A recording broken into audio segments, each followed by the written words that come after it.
السلام علیکم ورحمۃ اللہ۔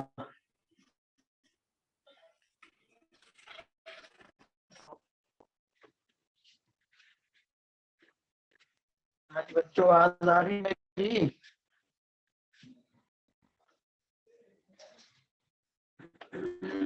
وعلیکم السلام ورحمۃ اللہ وبرکاتہ۔ استاد صاحب آپ کی آواز نا بریک ہو کے آ رہی ہے۔ ہاں جی، آپ کیسے؟ آپ ٹھیک ہے؟ نہیں، کلیئر نہیں ہے آواز۔ اب تو سردی ختم ہو گئی ہے، پھر بھی کلیئر کیوں نہیں ہے؟ ٹھنڈ لگ رہی ہے میری آواز کو؟ واللہ عالم استاد صاحب۔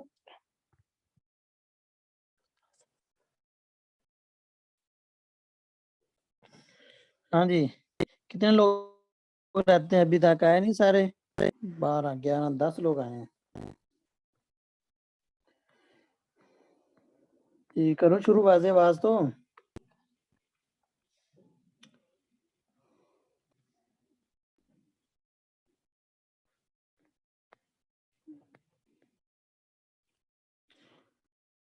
بسم اللہ الرحمن الرحیم، الحمدللہ والصلاة والسلام علی رسول اللہ، اما بعد۔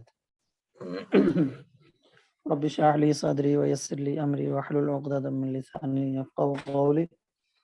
اللهم انا نسألك علما نافعا ورزقا طیبا وعملا متقبلا۔ آج آواز اگر صحیح نہ ہے تو بتا دینا۔ آج ہم سبق کا آغاز کرنے جا رہے ہیں باب التحذیرات۔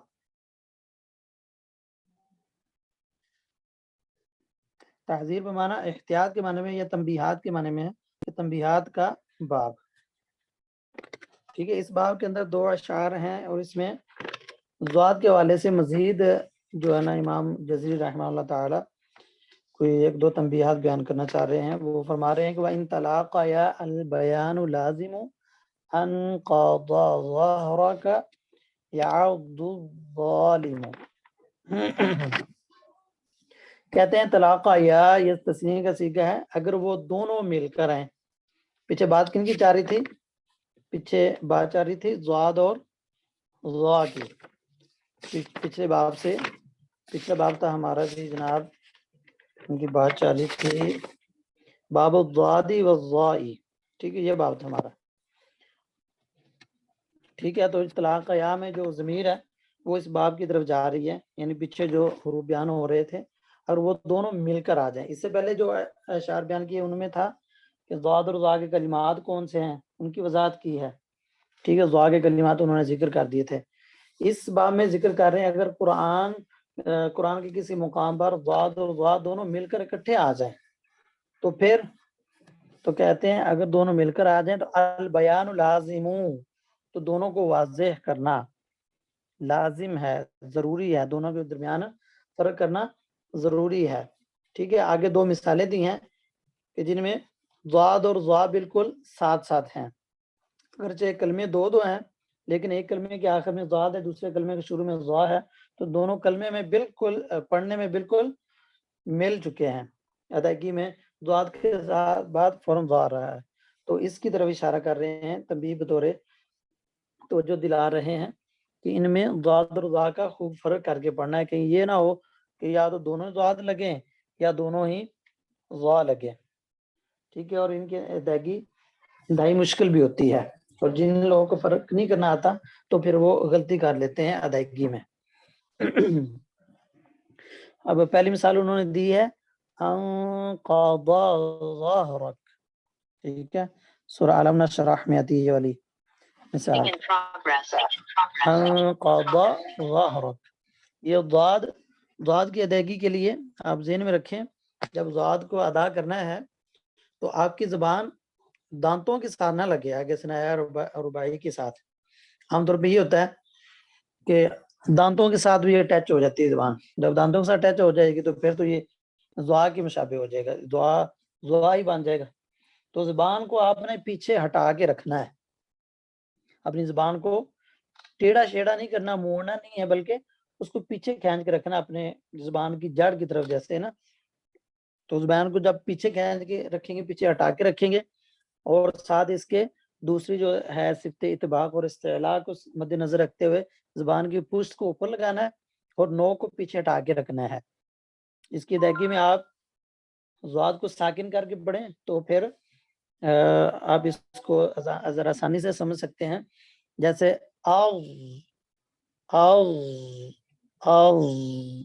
زبان کو پیچھے رکھیں, اگر زبان کو آگے لگائیں گے تو ہو جائے گا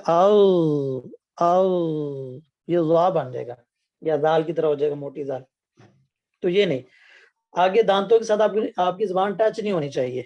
زبان کی نوک کو پیچھے ہٹا کے رکھیں, اس کو اوپر چپکا دیں, جیسے تو کے لیے ہوتا ہے نا, آپ تو پڑھ کے دیکھیں, آپ تو زبان آپ کے اوپر لگ رہی ہے تالو کے ساتھ.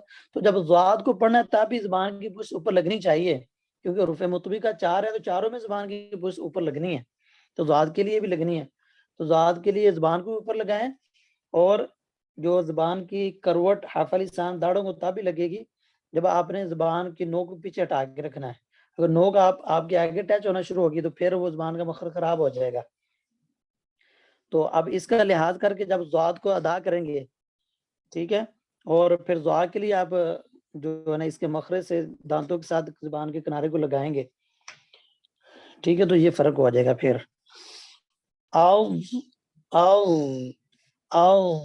یہ ضاد ہے تو انقاضا,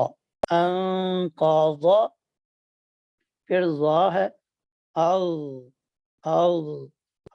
یہ ضا کے کو پڑھتے وقت بھی زبان کی پشت اوپر لگنی ہے, لیکن اب مخرج اس کا ظاہر ہے ذات سے مختلف ہے. اب زبان کا کنارہ آگے آپ کے جو ہے نا ثنایا علیہ کے کناروں پہ لگے گا, ٹھیک ہے. تو اب اس کو پڑھتے وقت فرق ہونا چاہیے واضح ضاد اور ضا کا. انقضا اللہ, انقضا اللہ, انقضا اللہ, اللہ, یہ فرق اس کی مشق کریں گے تو ہو جائے گا. اسی طرح دوسری مثال ہے, یہاں تو دونوں متحرک کے الگ الگ تھوڑا سا آسان ہو جاتا ہے, آگے تو مشدد آگے ضاد بھی مشدد ہے اور ضا بھی مشدد ہے دونوں. تو اس کی ادائیگی میں بھی ضاد اور ضا کا فرق کرنا ہے. یا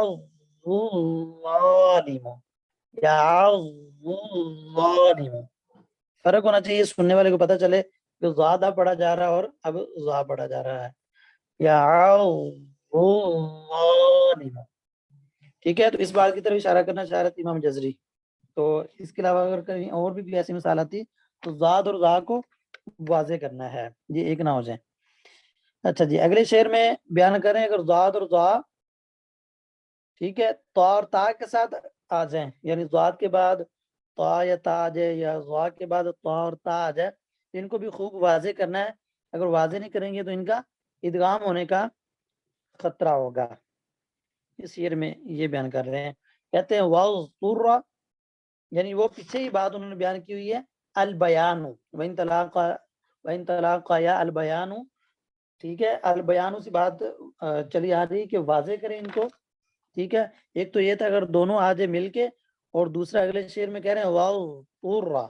تو یہاں پہ دیکھیں ضاد کے بعد طا ہے, تو اب اگر ضاد کے بعد طا آ جائے تو اب بھی ضاد کو آپ نے واضح کرنا ہے, واضطر, ٹھیک ہے. اگر واضح نہیں کریں گے تو ادغام ہو جائے گا, پھر وہ کیسے ہوگا, واضطر, یہ ادغام ہو جائے گا, ٹھیک ہے. اسی طرح دوسری مثال انہوں نے دی ہے وعوت,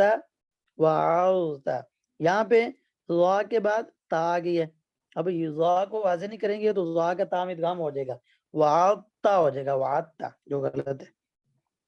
اور اسی طرح اگلی مثال انہوں نے دی ہے افوتم, ضاد کے بعد تا ہے, تو یہاں پہ بھی ضاد کو واضح کریں ورنہ ادغام ہو جائے گا. اچھا جی,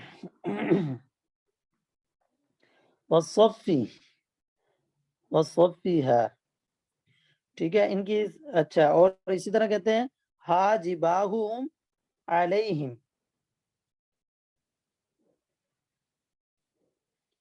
جباہم علیہم, یہ جو مثالیں یہاں پہ وہ کہہ رہے ہیں کہ ہا کو آپ نے واضح کرنا ہے, اس طرف اشارہ کرنا چاہ رہے ہیں کہ ہا کو واضح کرنا ہے, کیونکہ یہ الف ہے, الف کے بعد ضعیف ہے, ہا ضعیف, اور میں سے اگر اس کو اتمام کے ساتھ ادا نہیں کریں گے تو یا تو اس کا ادغام ہو جائے گا تو یا اس کی ادائیگی ناقص ہو جائے گی, ٹھیک ہے. بغیر اتمام کے ادا کریں تو کیسے ہوگا, جباہم, تو ایسے جیسے آگا ہم ادغام ہو گیا, ادغام بھی نہیں بلکہ ایک نئی کوئی کیفیت بن رہی ہے, جباہم,